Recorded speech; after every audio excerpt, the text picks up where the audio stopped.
tương mộtចំណុចសំខាន់ទី3របស់យើងគឺតាក់ទងជាមួយការសិក្សាអំពីចង្កូតឡានអញ្ចឹង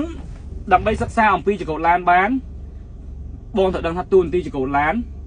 មានទូនទីសម្រាប់វិជាកង់យើងទាំងពីរមកនោះយើងមើលកង់ឡានឃើញទេអត់ឃើញទេមែនទេប៉ុន្តែបងដឹងទេថាក្បាលនៅក្បាលឡានយើងមានកង់ពីរមកដឹងមែនទេដោយសារយើងនៅក្រៅឡានយើងឃើញមែនទេតែឥឡូវពេលយើងចាប់ដើមចូលក្នុងឡានហើយយើងមើលឃើញទៀតអត់មើលឡើងឃើញហើយអញ្ចឹងត្រូវការដឹងការស្មានសុទ្ធអញ្ចឹងដើម្បីសិក្សាអំពីកង់ឡាននឹងបានតើយើងយល់ពីសិក្សាអំពីចង្កូតឡានអញ្ចឹងដើម្បីសិក្សាអំពីចង្កូតឡានបានទី1បងត្រូវដឹងថាបងត្រូវចេះមើលរូបរាងចង្កូតសិនចង្កូតឡានមិនមែនរាងដូចម៉ូតូរាងស្មើត្រង់ភ្លឹងទេគឺរាងវាមូលមែនទេ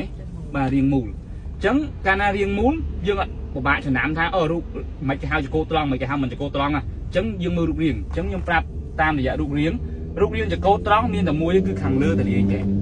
ឃើញបែកអានេះត្រង់ខាងក្រោមមានកម្មចេះតែការ design ចង្កូតទេចង្កូតខ្លះវាម៉ូតអញ្ចឹងចង្កូតខ្លះម៉ូតវាតែមកបន្ទាត់ទេហ្នឹងយល់អត់អញ្ចឹងគេមើលចេះឬក៏ពេលខ្លះយើងបាក់មើលខ្លាំងតែមានអារម្មណ៍ថាម៉ូតខុសគ្នាបងអាចមើលតាមរយៈ logo វាបែរទៅខាងលើឬក៏ចំណាំតាមរយៈអក្សរអង់គ្លេសវាបែរទៅខាងលើបងទៅចំណាំថាចង្កូតរូបរាងអញ្ចឹងចង្កូតត្រង់ពេលដែលបងយល់អាហ្នឹងហើយបងចាំមើលរូបរាងវិញតែនៅរូបរាងចង្កូតមានតែមួយគឺខាងលើតែលាយអញ្ចឹងបាទខាងក្រោមមានកម្មបាទឡានខ្លះការ design វាខាងក្រោមមានកម្មពីរអញ្ចឹងឡានខ្លះមានតែមួយកម្មខកបន្ទាត់ខំទេ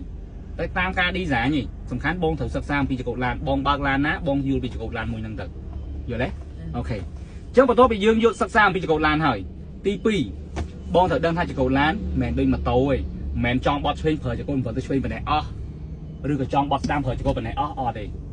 យល់ទេអូខេចង្កូតឡានមានរហូតដល់1ជុំកន្លះតោះនេះដូចក្នុងវីដេអូខ្ញុំបញ្យល់ណាមែនទេបាទចង្កូតឡានមានរហូតដល់1ជុំកន្លះឥឡូវ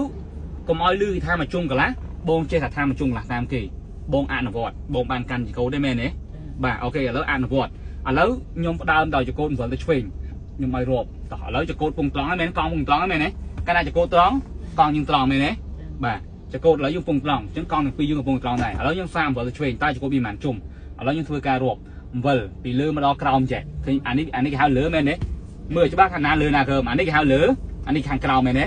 បាទកុំឲ្យច្រឡំយកលើដាក់ក្រោមគ្រាន់ដាក់លើតើណាអូខេឥឡូវខ្ញុំចាប់ដើមវិលទៅឆ្វេង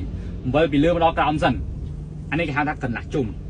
ពីលើមកដល់ក្រោមអញ្ចឹងណាដូចយើងគូវងអញ្ចឹងឥឡូវគូវងពីលើមកដល់ក្រោមចេះអានេះគេហៅថាកន្លះជុំហ្នឹងមែនទេអូខេឥឡូវខ្ញុំវិលថែមទៀតរហូតដល់ទីតាំងដើមវិញឃើញពីលើមកដល់លើវិញហ៎អាហ្នឹងគេហៅថាចំនួន1ជុំចង្កូតមែនទេបាទចង្កូតវាទៅឆ្វេងអញ្ចឹងឥឡូវកង់យើងទាំងពីរមុខវាទៅឆ្វេងម្ដងហើយអូខេឥឡូវខ្ញុំវិលថែមទៀតប៉ុណ្ណេះទៀតឡើងមកអានេះកន្លះទៀតមែនទេឡើងចង្កូតមកអានេះបាទ1ជុំ